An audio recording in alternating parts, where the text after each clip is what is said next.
pense que là, pour un début, on faisait la recherche dans divers domaines. Comme je vous ai parlé de la médecine communautaire, notamment là-bas, on a fait une étude de recherche pour influer notamment sur le comportement et le niveau de connaissance des patients sur des pathologies qui étaient fréquentes après une analyse des situations de santé.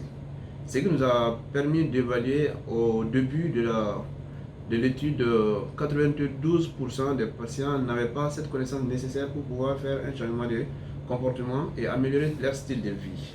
Donc après ça, quand on a fini, on était à 96,40% de la population étudiée avait déjà une bonne évaluation selon les facteurs de risque, selon leur niveau de connaissance, selon la possibilité de changer l'influence de l'obésité, le stress et tout, qui influait sur leur pathologie. C'était notamment les pathologies chroniques, principalement l'hypertension, qui était la pathologie la plus fréquente dans la zone.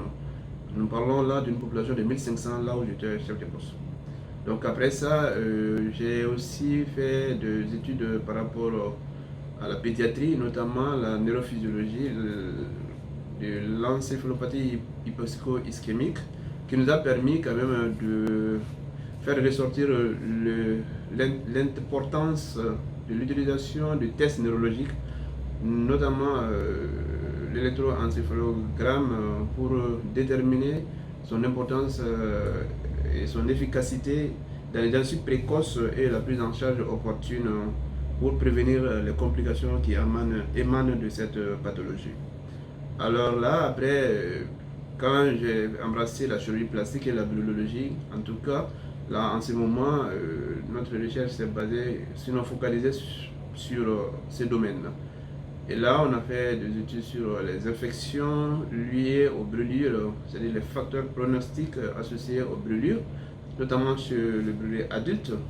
Là, nous avons pu déterminer avec des chiffres statistiques que à partir de 46 ans déjà, chaque année qui passe, il y a un risque de 1,06 de possibilité que l'infection se produise chez le patient.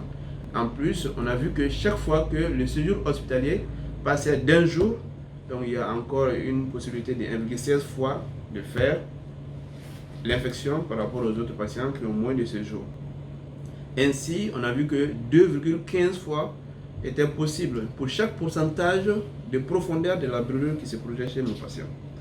Donc ça c'est en gros sur la partie de la brûlurologie, mais aussi on a fait d'autres études dont les résultats ont permis quand même aux collègues de pouvoir changer de technique chirurgicale et avoir un bon résultat afin de permettre aux patients de s'incorporer dans la vie sociale et d'être autonomes. Donc en bref, c'est les impacts que nous avons eus de ce point, mais encore si on va sur le plan économique, nous avons vu que ces personnes qui étaient limitées, qui étaient handicapées, quand ils sont devenus autonomes, on a vu que là, ils sont capables de se valoir pour eux-mêmes. Donc ça nous a vraiment été de bon gré. Voilà, ça a permis aussi à d'autres collègues praticiens de changer de technique opératoire par rapport à certaines choses qu'ils faisaient avant. Parce que là, avec les rencontres scientifiques, les congrès, voilà, on présente les résultats. Donc ça va permettre, ça a permis, disons, à d'autres aussi de changer de technique opératoire afin d'avoir un meilleur résultat. Oui, projet, il y en a plusieurs, puisque notre spécialité est vraiment nouvelle, est jeune dans notre pays. Hein.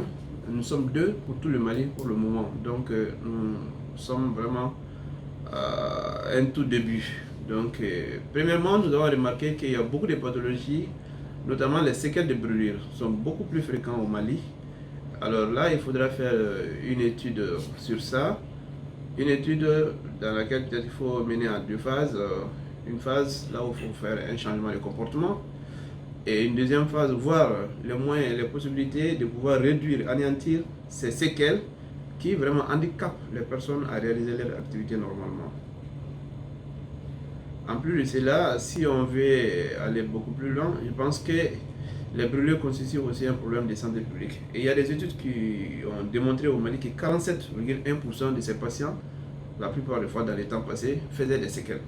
Donc il faudra voir la prise en charge et pendant la prise en charge, Il y a plusieurs paramètres qui rentrent, notamment la chirurgie. Mais souvent, tu trouves que quand le patient est très brûlé, donc il faut souvent penser à avoir une peau ou bien des couvertures synthétiques. Donc là, on peut penser à un projet de culture de l'épiderme qui vraiment pourrait être beaucoup plus coûteux. Mais là, ça nécessiterait vraiment un soutien financier énorme. Bon, financièrement, c'est très difficile. On fait beaucoup d'efforts parce qu'aujourd'hui, dans nos centres même, l'État ne finance pas beaucoup la recherche.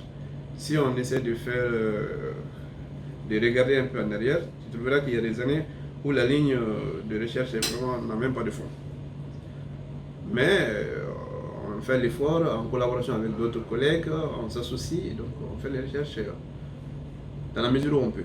Oui, on a eu des accompagnements, notamment Restore des États-Unis, un groupement philanthropique qui réellement rétablit les enfants ou les patients qui ont des discapacités ou des handicaps, de pouvoir les reconstruire.